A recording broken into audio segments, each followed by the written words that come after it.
PM Narendra Modi ने अयोध्या में महर्षि वाल्मीकि अंतर्राष्ट्रीय हवाई अड्डे का शुभारंभ किया। अत्याधुनिक हवाई अड्डे का पहला चरण 1450 करोड़ रुपए की लागत से विकसित किया गया है। इसकी क्षमता 10 लाख यात्री प्रतिवर्ष की होगी। अयोध्या में विकास योजनाओं का उद्घाटन करने के बाद पीएम नरेंद्र मोदी ने सनातन परंपरा को मानने वालों को एक माला में पिरोने का काम किया। एक तरफ उन्होंने महर्षि वाल्मीकि इंटरनेशनल एयरपोर्ट के जरिए वाल्मीकि समाज को चर्चा में ला दिया, वहीं मीरा माझी के घर पहुंचकर निषाद समाज को बड़ा संदेश दिया। पीएम नरेंद्र मोदी ने विकास योजनाओं के साथ साथ अपनी ऐतिहासिक विरासत को भी संवारने की जरूरत बताई। उन्होंने नेताजी सुभाष चंद्र बोस को अयोध्या की धरती से याद किया, तो वहीं स्वर कोकिला लता मंगेशकर को भी श्रद्धांजलि अर्पित की। प्रभु राम जी पधार रहे हैं तो हम भी कुछ दिन इंतजार करें। 550 साल इंतजार किया है, कुछ दिन और इंतजार किया। एक समय था जब यही अयोध्या में राम लला टेंट में विराजमान। वाल्मीकि जी बताते हैं कि महान अयोध्यापुरी धन धान्य से परिपूर्ण थी, समृद्धि के शिखर पर थी और आनंद से भरी हुई थी।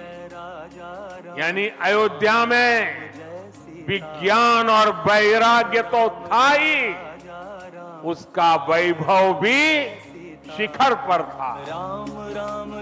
अयोध्या में महर्षि वाल्मीकि अंतर्राष्ट्रीय हवाई अड्डे का प्रधानमंत्री ने उद्घाटन किया। अत्याधुनिक हवाई अड्डे का पहला चरण 1450 करोड़ रुपए की लागत से विकसित किया गया है। इसकी क्षमता 10 लाख यात्री प्रतिवर्ष होगी। महर्षि वाल्मीकि ने हमें रामायण के माध्यम से प्रभु श्री राम के कृतित्व से परिचित करवाया।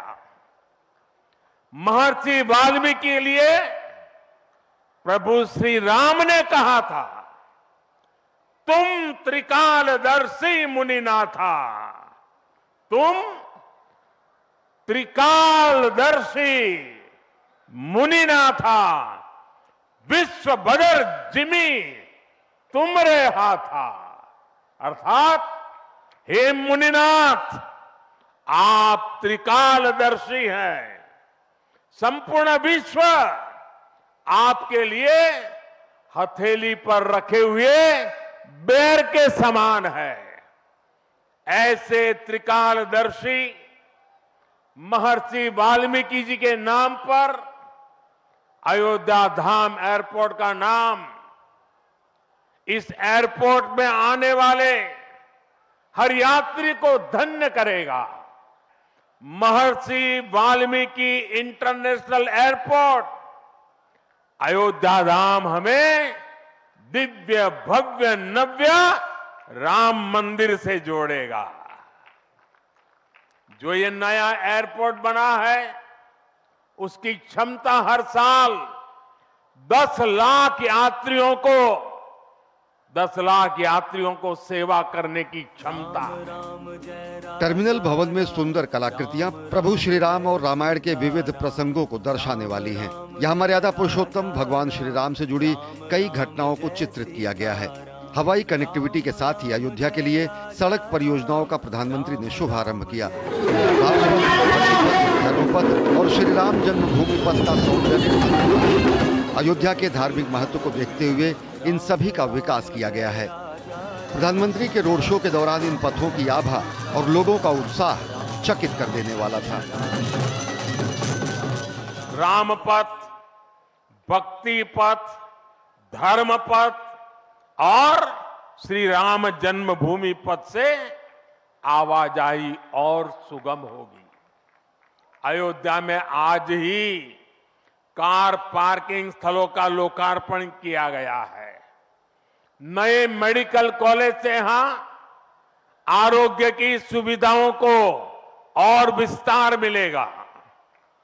सरयू जी की निर्मलता बनी रहे, इसके लिए भी डबल इंजन सरकार पूरी तरह समर्पित है। अयोध्या में आने वाले श्रद्धालुओं की संख्या को देखते हुए सभी विकास कार्य हो रहे हैं। ऐसी आधारभूत संरचना तैयार की जा रही है जो आधुनिक होने के साथ साथ विरासत को सजो कर चले। प्रधानमंत्री ने ग्रीनफील्ड टाउनशिप की भी नींव रखी। ये 2180 करोड़ रुपए की लागत से विकसित की जाएगी। लगभग 300 करोड़ रुपए की लागत से विकसित होने वाली वशिष्ठ कुंज आवासीय योजना की आधारशिला भी प्रधानमंत्री नरेंद्र मोदी ने रखी। सरयू के किनारे नए नए घाटों का विकास हो रहा है। यहाँ के सभी प्राचीन कुंडों का पुनरुद्धार भी किया जा रहा है। लता मंगेशकर चौक हो या राम कथा स्थल, ये अयोध्या की पहचान बढ़ा रहे हैं। अयोध्या में बनने जा रही नई टाउनशिप यहाँ के लोगों का जीवन और आसान बनाएगी। विकास के इन कार्यों से अयोध्या में रोजगार और स्वरोजगार के नए अवसर भी बनेंगे। प्रधानमंत्री ने NH-28 लखनऊ अयोध्या खंड की आधारशिला रखी। परियोजनाओं के पूरा होने के बाद अयोध्या की आभा सबसे न्यारी होगी, सबसे प्यारी होगी। श्रद्धालु जब भी अयोध्या धाम में प्रभु श्री राम के दर्शन करने आएंगे तो रामनगरी उनका मन मोह लेगी। रवि धीमान की रिपोर्ट, DD न्यूज, अयोध्या धाम।